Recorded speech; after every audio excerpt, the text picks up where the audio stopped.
The legal papers felt heavier than they should have in my trembling hands. How had it come to this? Just 3 months ago, I thought I had everything figured out. I was Dulcinea Vane, Dulcie to everyone who mattered, and I deserved better than what I was getting.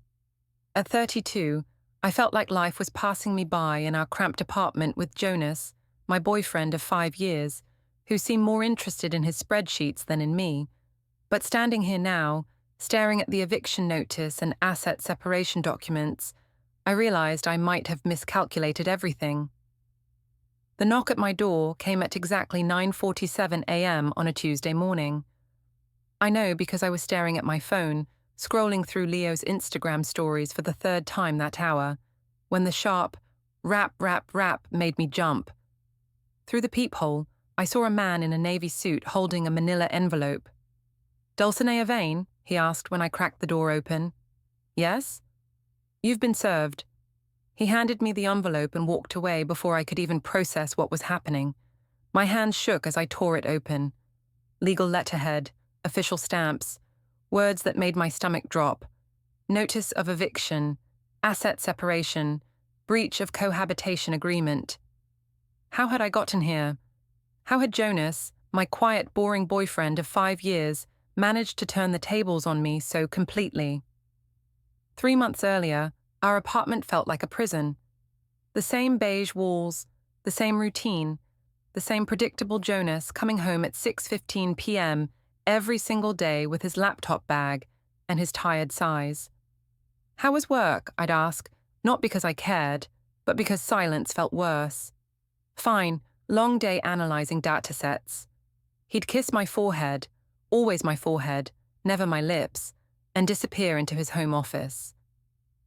That particular evening in March, I'd made an effort. I wore the red dress he used to compliment, lit candles, ordered Thai food from our old favorite place. When he walked through the door, I was waiting with a smile. "Hey babe, I thought we could have a nice dinner together tonight." Jonas barely glanced at me. "Sounds good. Just let me finish this report first." "Can't it wait? I ordered from Bangkok Garden. Your pad thai is getting cold." "Dulcie, I have a deadline tomorrow. You know how important this project is." I followed him to his office. "Everything's always more important than us. When's the last time we actually talked? Like, really talked?" He finally looked up from his laptop. "We're talking now." "No, we're not. You're half listening while typing. This is exactly what I mean." My voice rose. "I feel invisible in my own relationship." Jonas sighed, the same tired sigh that had become the soundtrack of our life together. "I'm sorry. I don't mean to make you feel that way. It's just been crazy at work lately." "It's always crazy at work, or you're tired, or stressed. There's always some excuse." I sat on the edge of his desk. Sometimes I wonder if other people would actually notice me, actually pay attention. Something flickered in his eyes. "What do you mean, other people?" "Nothing. Forget it." I stood up. "I'm going to eat alone. Again." Later that night, after Jonas had finally emerged from his office to eat cold pad thai in front of Netflix, I lay in bed scrolling through my phone. A text notification popped up from Leo Dorman, my coworker from the customer service department. "Working late tonight. This place is dead without your laugh echoing through the cubicles." I smiled, the first real smile I'd had all day. Leo noticed things. Leo paid attention. Before I could second-guess myself, I typed back, "You awake?" The response came immediately. "For you?" "Always." My heart raced as I glanced over at Jonas, already asleep, his back turned toward me as usual. Leo had this way of making everything feel like an adventure, even our boring office job at Meridian Insurance. While Jonas analyzed data in his sterile corporate world, Leo and I dealt with actual people, frustrated customers, complex claims, real human drama. "You look amazing today," Leo said as I walked into the break room the next Wednesday. "That blue brings out your eyes." When was the last time Jonas had noticed what I was wearing? "Thanks, it's just something I threw on." I poured coffee, hyper-aware of Leo watching me. "Right, You just casually look like a model every day. He stepped closer, reaching around me for sugar packets. Some guys don't know how lucky they are. My cheeks flushed. Leo, what? I'm just saying, if I had someone like you at home, I'd never take it for granted. We'd been flirting for weeks. Innocent comments, lingering looks, texts that pushed the boundaries of friendship. But this felt different, more direct. Things are complicated at home, I found myself saying. Want to talk about it? I'm a good listener. His hand brushed mine as he took the coffee pot, unlike some people. I'd told Leo about Jonas during our previous conversations, how distant he'd become, how he prioritized work over everything, how I felt like a roommate instead of a girlfriend. We're in different places right now. Maybe you need someone who appreciates what's right in front of them. Leo's voice was soft, understanding. Everything Jonas wasn't. Dulcie, there you are. Sarah from accounting appeared in the doorway. I've been looking everywhere for you. Leo stepped back smoothly. Just grabbing coffee. See you later, Dulcie. After he left, Sarah raised an eyebrow. That looked cozy. We're just friends. Uh-huh. Just be careful. Office romances can get messy. I'm not having an office romance. I have a boyfriend. But even as I said it, the words felt hollow. That evening, Jonas asked about my day while scrolling through his phone. Same old stuff. Angry customers, insurance claims. I watched his face. No follow-up questions, no real interest. I might have to work late tomorrow. Big presentation on Friday. Again? The disappointment in my voice was real. I was hoping we could go out, maybe see that new movie. Rain check. This presentation could lead to a promotion. Another excuse. Another night alone. I texted Leo. Looks like I'm free tomorrow night after all. His response. His loss is my gain. When Jonas checked our joint bank account the next morning, he frowned at his laptop screen. Did you eat lunch out yesterday? There's a charge from Rosario's Bistro. My heart skipped. Leo and I had grabbed sandwiches there during our extended lunch break. Oh yeah, Sarah wanted to try their new menu. Expensive sandwiches.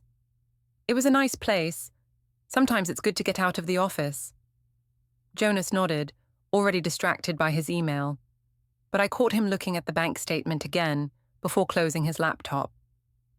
The Cornerstone Cafe was our usual weekend hangout spot, the place where our friend group had gathered for years to catch up, gossip, and complain about our lives. That Saturday, I arrived early, needing allies in what felt like an increasingly lonely relationship. My sister Ellie was already there, along with Marcus Blackwell, Jonas's older brother, and a few other friends from college. You look stressed, Ellie observed as I sat down. Everything okay? Just relationship stuff. Jonas and I are going through a rough patch. What kind of rough patch? Marcus asked, his loyalty to his brother evident in his tone. He's just absent, emotionally unavailable. I feel like I'm dating a robot who occasionally makes small talk about the weather. Ellie squeezed my hand. That sounds awful. You deserve someone who's present. Jonas has always been focused on his career, Marcus said carefully. But he loves you. He talks about you all the time. Does he? Because at home, he barely talks to me at all. I launched into examples, the forgotten date nights, the distracted conversations, the way he prioritized work over everything else. Last week, I made his favorite dinner, and he ate it while answering emails. That's terrible, said Jenny, one of our college friends. You shouldn't have to compete with a laptop for attention. Exactly. And when I try to bring it up, he acts like I'm being needy or dramatic. Marcus looked uncomfortable. Maybe you should talk to him directly instead of... Instead of what? Seeking support from my friends. I felt defensive. I've tried talking to him. He doesn't listen. He's too busy analyzing spreadsheets to notice his girlfriend is miserable. The conversation continued, with most of the group sympathizing with my situation. I found myself exaggerating slightly, making Jonas sound even more neglectful than he was, painting myself as the long-suffering girlfriend who'd tried everything. "Remember when he forgot your birthday dinner last year?" Ellie added, though that wasn't exactly accurate. He'd been late, not absent. "Or when he missed your work Christmas party because of some project," Jenny chimed in. Marcus tried to defend his brother, but he was outnumbered. By the end of lunch, the narrative was clear. Jonas was a workaholic who took me for granted, and I was a saint for putting up with it. "You should do something for yourself," Ellie suggested. "Go out, have fun, remind him what he's risking losing." Walking home, I felt validated but also guilty. Some of what I'd said was true, but I'd definitely painted Jonas in the worst possible light. Still, it felt good to have people on my side for once. I didn't notice Jonas sitting in his car across the street, having returned early from his errands. I didn't see the look on his face as he watched me laugh with our friends who were apparently discussing what a terrible boyfriend he was. That evening, the atmosphere at home was tense. "How was lunch?" Jonas asked, but his tone was different, cooler. "Fine, just the usual crowd." "Did you have a good time talking about what a boring, neglectful boyfriend I am?" My stomach dropped. "What?" "I saw you at the cafe. I was going to surprise you, maybe join the group, but I could hear the conversation from the sidewalk." His voice was quiet, controlled. "Apparently, I'm an emotionally unavailable robot who treats you terribly." "Jonas, that's not... Is that really how you see me, or is that just what you tell our friends?" I felt caught between honesty and damage control. "You have been distant lately. I was just venting to people who care about me." "Venting is one thing. Making me sound like an abusive workaholic is another." He sat down across from me. "Are you happy in this relationship, Dulcie? Because if you're not, maybe we should talk about it honestly instead of you airing our problems to everyone but me." The mature response would have been to have that honest conversation, to admit that I'd been unfair, that I was feeling neglected but had handled it poorly. Instead, I felt attacked. "So now I'm not allowed to talk to my friends? You want to control who I confide in, too?" "That's not what I said." "It's what you meant. First, you ignore me for weeks, and now you want to police my conversations." I stood up. "This is exactly what I was talking about. You don't actually want to fix anything. You just want me to suffer in silence." Jonas stared at me for a long moment. "That's really what you think of me?" "I think you've made your priorities very clear, and I'm not one of them." He nodded slowly. "Okay, I hear you." But something in his tone suggested he was hearing more than just my words. The text came at 11:43 p.m. on a Thursday night in May.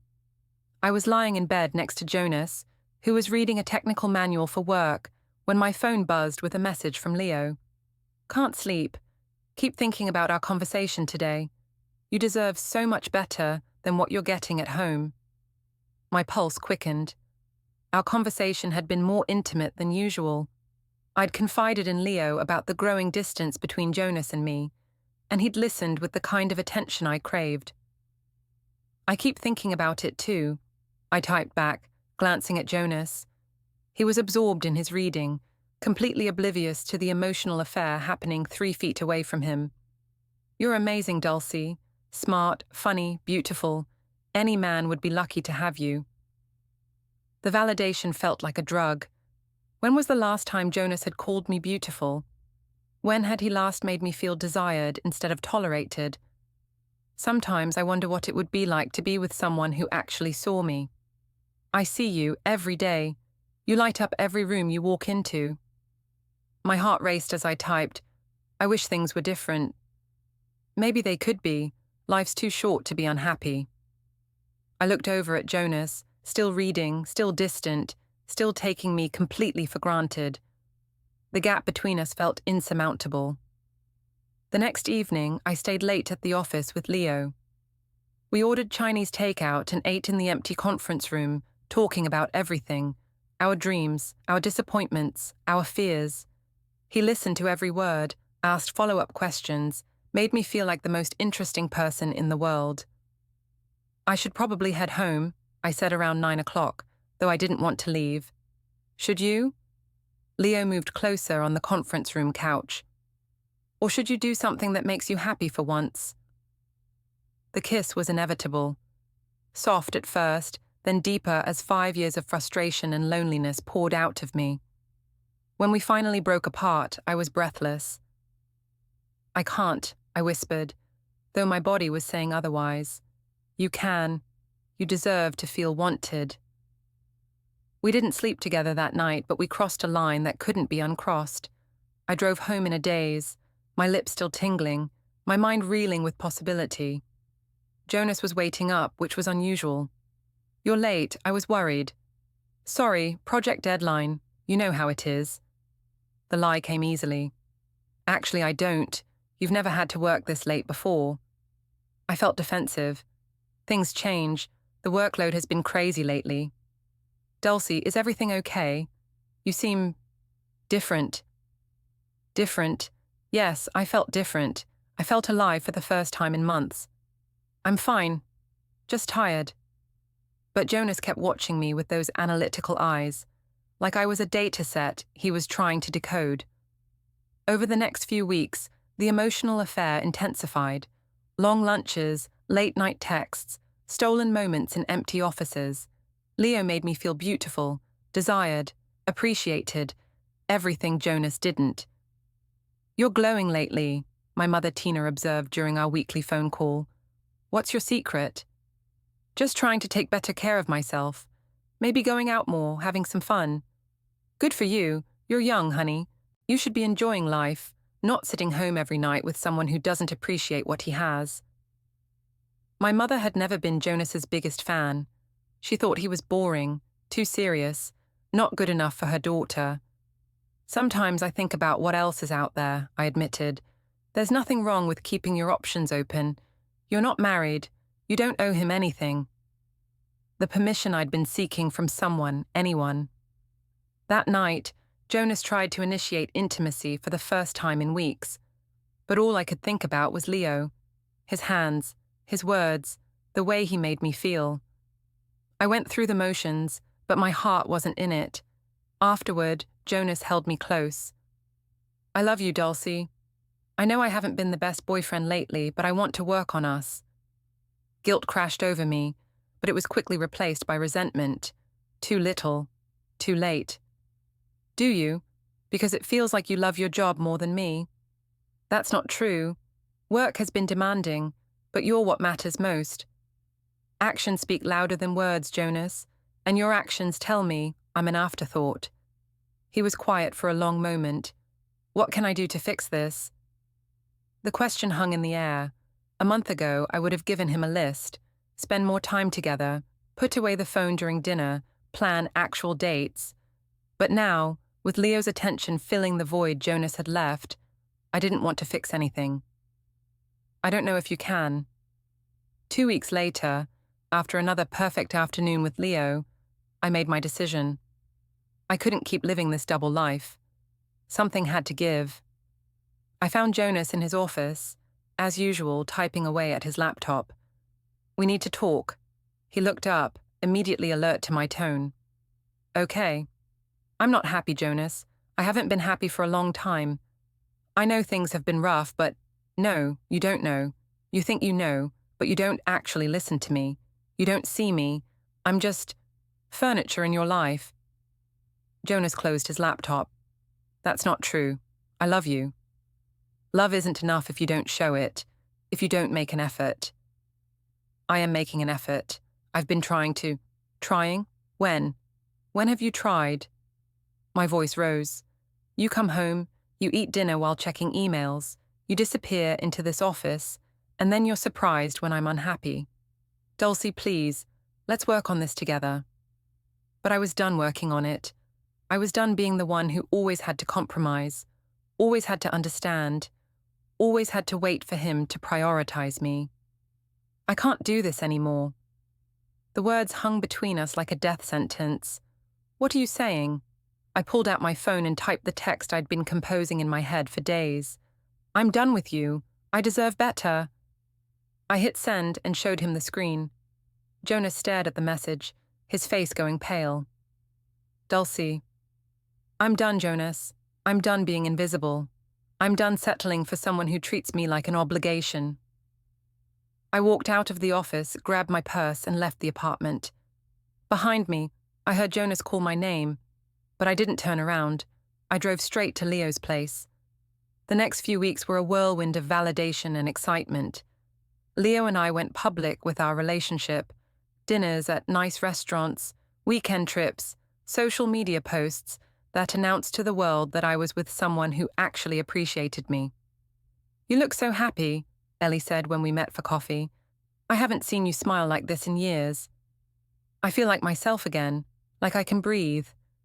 Leo seems great, and the way he looks at you... She sighed wistfully. That's how it should be. But not everyone was supportive. Marcus confronted me outside the Cornerstone Cafe one Saturday morning. What the hell is wrong with you? His face was red with anger. Jonas is devastated. Do you have any idea what you've done to him? I ended a relationship that wasn't working. I'm sorry Jonas is hurt, but I can't stay with someone just to spare their feelings. You cheated on him, Dulcie. Don't pretend this is some noble act of self-preservation. I didn't cheat. I ended things before anything serious happened with Leo. Bullshit. You think we're all stupid? You think Jonas is stupid? Marcus stepped closer. He knows about the secret lunches, the late nights at the office, the text messages. He's been tracking your lies for weeks. My stomach clenched. He's been spying on me. He's been trying to figure out why his girlfriend of 5 years suddenly turned into a stranger, and now he knows. Even if that were true, it doesn't change anything. Jonas and I were over long before Leo came into the picture. Keep telling yourself that, but everyone knows the truth. You're not the victim here, no matter how you spin it. Marcus walked away, leaving me shaken. But when I told Leo about the confrontation, he was reassuring. He's just upset because his brother got dumped. Of course he's going to blame you instead of admitting Jonas drove you away. Maybe I should have handled things differently. You handled things perfectly. You recognized you were unhappy and you did something about it. That takes courage. Leo always knew exactly what to say, but the support from my family and friends was starting to fracture. Even Ellie seemed less enthusiastic about my new relationship. I ran into Jonas yesterday, she said during one of our coffee dates. He looked broken. He'll be fine. Jonas always lands on his feet. Will he? Because Linda called me. She's worried about him, says he's not eating, barely sleeping. Linda Blackwell, Jonas's mother, had always been kind to me. The thought of her worrying made me uncomfortable. That's not my responsibility anymore. Isn't it, though? You were together for 5 years. You lived together. You can't just flip a switch and pretend none of that mattered. I'm not pretending it didn't matter, but I can't stay in a relationship that makes me miserable just because leaving might hurt someone. Ellie studied my face. Are you sure that's all this is about? Because from the outside, it looks like you found someone new and blew up your old life to be with him. That's not what happened. Isn't it? The doubt in my sister's voice stung more than Marcus's anger. That evening, Leo and I were having dinner at Rosario's Bistro, the same place where we'd had our first lunch date, when I noticed someone taking pictures from across the restaurant. My heart sank when I recognized the woman, Sarah from accounting. Someone's documenting our date, I told Leo. He shrugged. Let them. We have nothing to hide. But I felt exposed, like my private life was becoming public entertainment. The next Monday at work, the whispers followed me everywhere. Coworkers who'd been friendly before now watched me with curiosity or judgment. The office romance that had felt exciting in private felt tawdry under public scrutiny. People are talking, Sarah warned me during our lunch break. Let them talk. It's not just gossip, Dulcie. HR is asking questions. Dating coworkers is one thing, but the timeline, it looks bad. What timeline? The timeline that shows you and Leo getting cozy while you were still living with Jonas. The company has policies about workplace relationships, especially ones that might create drama or liability. My stomach dropped. Are you saying my job is at risk? I'm saying be careful, and maybe keep your personal life more private. But it was too late for privacy. The story of my relationship with Leo, and the dramatic way I'd ended things with Jonas, had become public knowledge in our social circle. That weekend, I was at the grocery store when I overheard two women from our friend group talking in the next aisle. I always thought Dulcie was selfish, but this is next level, one said. Poor Jonas, 5 years, and she dumps him via text for some guy from her office. I heard she was cheating for months. Wouldn't surprise me. She always thought she was too good for him. I abandoned my cart and fled the store, my cheeks burning with shame and anger. When I told Leo about the encounter, he was dismissive. Small-minded people love to tear others down. It makes them feel better about their own boring lives. But they're my friends, were my friends. If they were really your friends, they'd want you to be happy. Maybe they think I could have been happy with Jonas if I'd tried harder. Leo's expression darkened. Is that what you think? No, I didn't expect this much backlash. People hate change. They hate it when someone has the courage to go after what they want instead of settling for what's safe. His words were comforting, but they didn't erase the growing isolation I felt. My family was divided, my friends were gossiping, and even my coworkers were treating me differently. The only person who seemed completely unaffected was Jonas. According to mutual friends, he'd been quiet and dignified about the whole situation. He hadn't badmouthed me or tried to turn people against me. He'd simply disappeared. He's been spending a lot of time with lawyers, Marcus had mentioned to Ellie, who'd passed the information along to me. Lawyers? For what? I don't know, but he's been very methodical about something, taking meetings, organizing paperwork. A chill ran down my spine. What kind of paperwork? I was about to find out. The knock came at 9:47 a.m. on a Tuesday morning, 3 months after I'd sent Jonas that final text. I was scrolling through Leo's Instagram. He'd been distant lately, less attentive, and I was looking for clues about why, when the sharp rap, rap, rap interrupted my spiral of anxiety. Through the peephole, I saw a man in a navy suit holding a manila envelope. Dulcinea, Vane. Yes? You've been served. The envelope felt heavy in my hands. Inside were official documents with legal letterhead, stamps, and signatures. My eyes scanned the pages, trying to process what I was reading. Notice of eviction. The apartment was in Jonas's name. I'd never thought about that detail during our relationship, but now it was glaring at me from the legal document. Asset separation agreement. A detailed list of everything in the apartment, with ownership documentation. The furniture I'd assumed was ours was actually his. The dishes, the electronics, even the car I'd been driving, all legally his. Breach of cohabitation agreement. This was the most shocking part. Apparently, we'd had a legal agreement about our living situation, something Jonas had drawn up years ago that I'd signed without reading carefully. It included clauses about fidelity and good faith that I'd apparently violated. My hands shook as I read further. Jonas had documented everything: the secret lunches with Leo, the late nights at the office, the text messages, even the bank transactions that had funded my affair. There were timestamps, screenshots, witness statements from coworkers who'd seen Leo and me together. The final page was a timeline showing exactly how long I'd been cheating and lying, with evidence for each claim. It was methodical, thorough, and devastating. My phone rang. It was Ellie. Dulcie, what the hell did you do? What do you mean? Jonas just sent me a folder of documents, photos, text messages, bank statements. Jesus Christ, Dulcie, you were cheating for months. That's not... Don't lie to me, I can see the evidence. The timestamps on these text messages. You were sexting with Leo while Jonas was trying to save your relationship. I sank onto the couch. Jonas's couch, according to the paperwork. Ellie, let me explain. Explain what? That you've been lying to everyone? That you made Jonas look like the bad guy while you were sneaking around with your coworker? Her voice was shaking with anger. I defended you. I told people Jonas was neglectful and boring. I helped you trash his reputation. You don't understand. Jonas and I were already over. The relationship was dead. That's not what these documents show. They show Jonas trying to plan date nights while you were making out with Leo in conference rooms.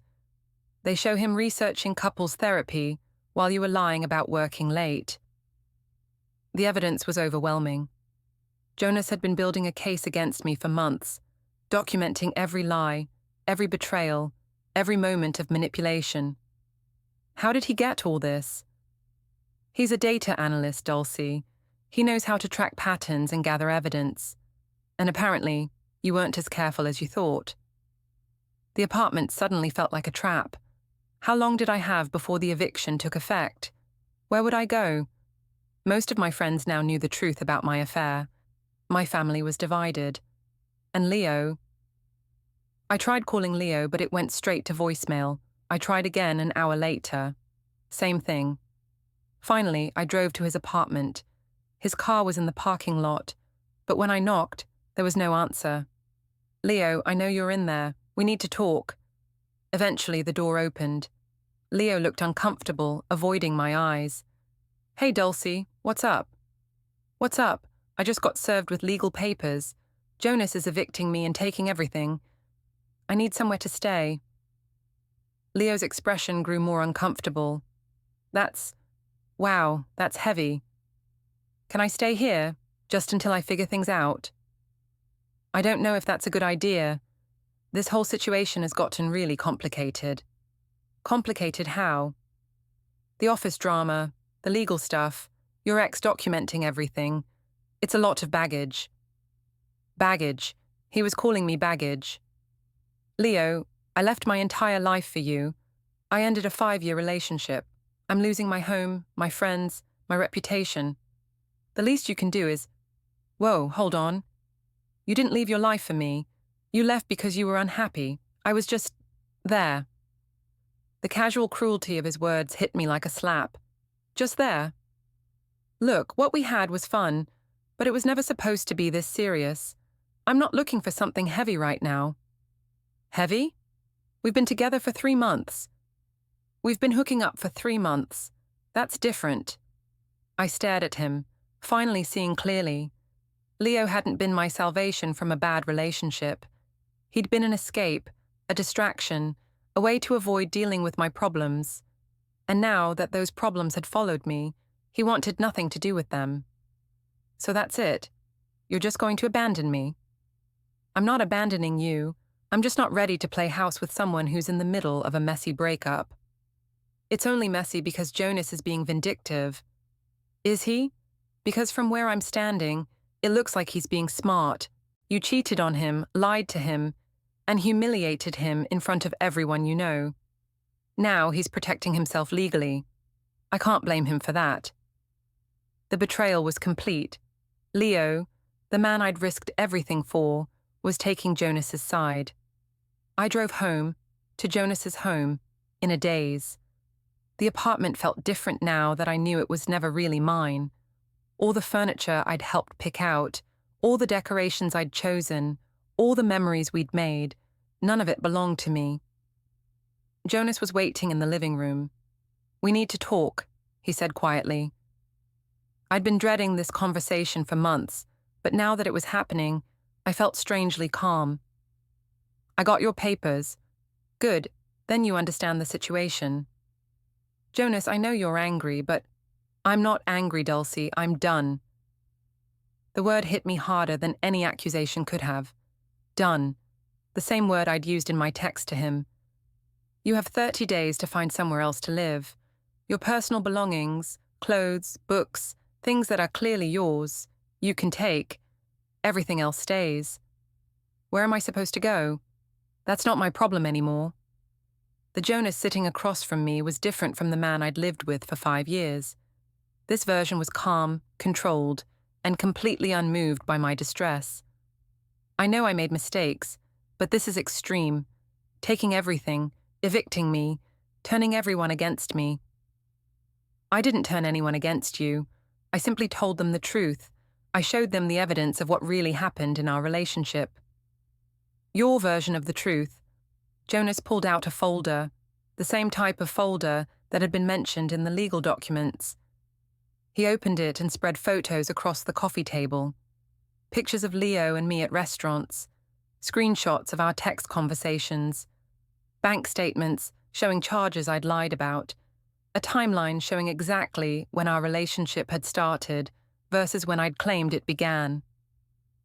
"Which part is my version?" Jonas asked calmly. "The part where you were texting another man while I was trying to plan our anniversary dinner? The part where you told our friends I was emotionally abusive while you were cheating? Or the part where you made me feel crazy for suspecting something was wrong?" I stared at the evidence spread out before me. It was damning and comprehensive. I was unhappy, Jonas. I felt invisible in our relationship. "So you decided to have an affair instead of talking to me about it. I tried talking to you, you never listened." "I listened to every word. I heard you say you felt neglected, so I started planning more date nights. You said I worked too much, so I started leaving the office earlier. You said we didn't communicate, so I suggested couples therapy." Jonas's voice remained steady. "But you'd already decided I was the villain in your story. Nothing I did mattered because you'd already chosen someone else." The truth of his words was undeniable. I had decided he was the villain. It had been easier than admitting I was unhappy with myself, easier than doing the hard work of fixing our relationship. What happens now? Now you face the consequences of your choices. You wanted to be done with me. Congratulations, you got what you wanted. Jonas stood up and walked toward his office, then paused at the doorway. "Oh, and Dulcie, Leo called me yesterday." My blood ran cold. "What?" "He wanted to make sure I knew he wasn't serious about you. Apparently he's worried about his job and his reputation. He asked me not to include him in any legal proceedings." The final betrayal was complete.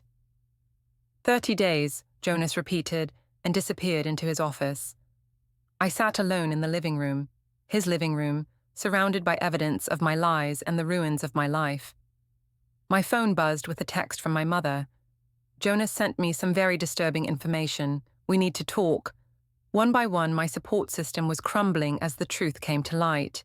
The narrative I'd constructed, poor Dulcie, trapped with boring Jonas, was being replaced with the reality, selfish Dulcie, who'd cheated and lied and manipulated everyone around her.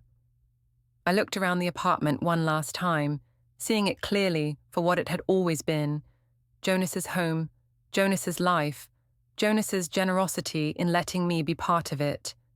And I'd repaid that generosity with betrayal. The knock at the door had been my wake-up call, but I was finally understanding that I'd been asleep long before that Tuesday morning. I'd been asleep to Jonas's efforts, asleep to his love, asleep to the damage I was causing with every lie and every secret meeting with Leo. Now I was awake, but it was too late. Jonas was done with me, and he'd made sure everyone knew exactly why.